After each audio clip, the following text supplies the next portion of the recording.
Space nerds. Star Citizen's being a little bit more realistic about its development complications, long-term and short, and I think it's kind of interesting. For a long time, this game has been a lot about imagine.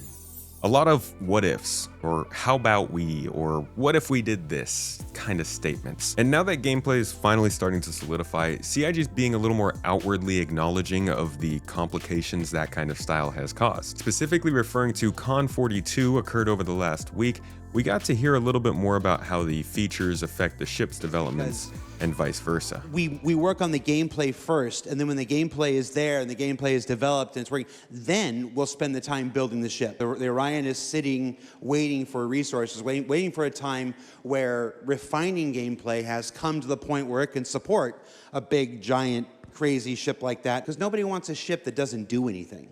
You know, we've made those mistakes in the past. When the Starfarer was first put out, before refueling was done, and it doesn't do it. When the Reclaimer was put out, before salvage was, it's you have these ships and like it doesn't do anything. So we've learned our lessons over the course of the last 13 years. Star Citizen has been funded by selling ships that didn't exist. This is one of the most commonly known things about the project. But the less commonly known complication it comes with is that the features meant to drive those ships also didn't exist. Now that we're at the point where the gameplay that uses those features is finally being built, the development of those ships, or rather redevelopment they have to go through, ends up becoming a topic. It took a while to get the game engine ready. I think we talked about that up here somewhere. But there's still ships that you can see that did come into the game before that time was met. I'm talking about the Reclaimer, even the Raft recently is getting an update.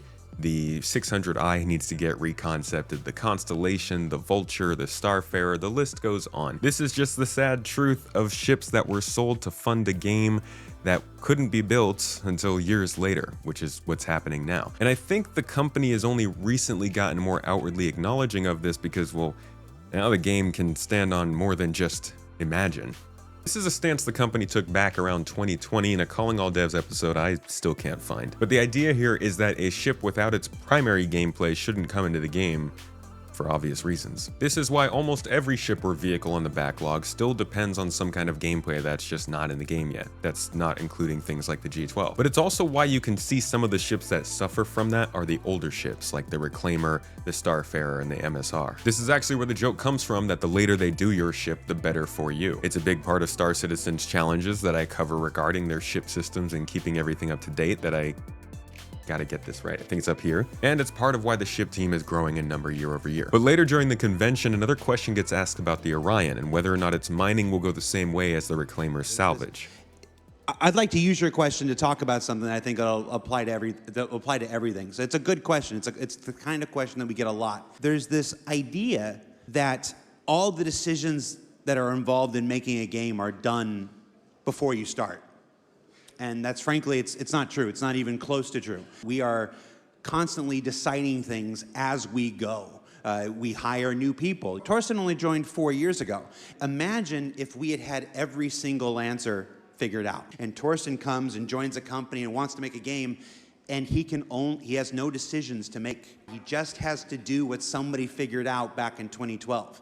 Well, that would get us some pretty boring employees. We hire people who come in with new ideas, with fresh ideas, with better ideas. We don't spend a whole lot of time figuring out something that's not going to happen until 2 years from now, 3 years from now, 4 years from now. It's not the answer a whole lot of people like to hear, but it is the truth. So this isn't really new. It lends some insight into Star Citizen and maybe feature delays and other things, but we've heard them talk about this before. Sometimes they'll bring in a dev or just somebody who has industry knowledge or a better way that they know how to do things that can optimize or improve the game. Honestly, this probably happens with all kinds of games. This happens with projects in general. It's just something you don't really see behind the scenes, but I bet this kind of thing leads to full game delays sometimes. But what gets said next, that does get to me a little bit, and you'll know why if you watch the content a lot. If you remember, for those who's been here since 2012, who's been here since the yay old days, okay, you remember those early episodes of Wingman's Hangar. How many of the things that you heard on Wingman's Hangar actually materialized? Now, those people weren't lying to you. They were telling you the absolute truth. of that moment. But we hire new people. We bring new technologies in. We have better ideas of ourselves. The reason I can't answer your question right now is because whatever we think it is today may not be what it is tomorrow, or next month, or next year, and it wouldn't be fair to send you off with some piece of information that I can't be reliably confident will actually be what we do when it comes time to make the Orion. So now, I'm not trying to paint this as a bad thing. I think everybody assumed they couldn't do everything they ever said. But this kind of talk does make me wonder, how far does this go past the Wingman's Hangar episodes? Does this include old calling all devs, 10 for the chairman?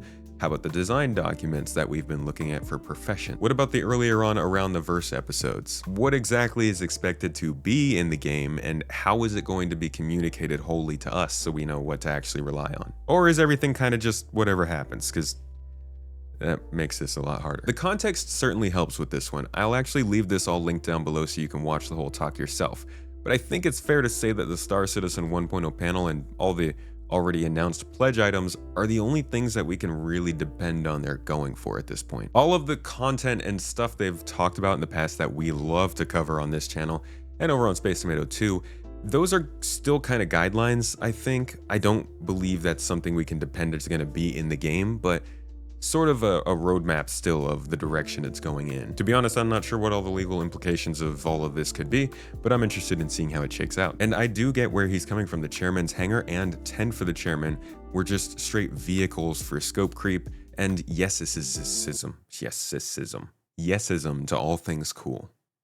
There we go. Taking into account the way the game changed once planetary tech was introduced and server meshing was made to be the back end of the game, I think it's fair to assume a lot of stuff that was talked about back then was not going to make it into the game.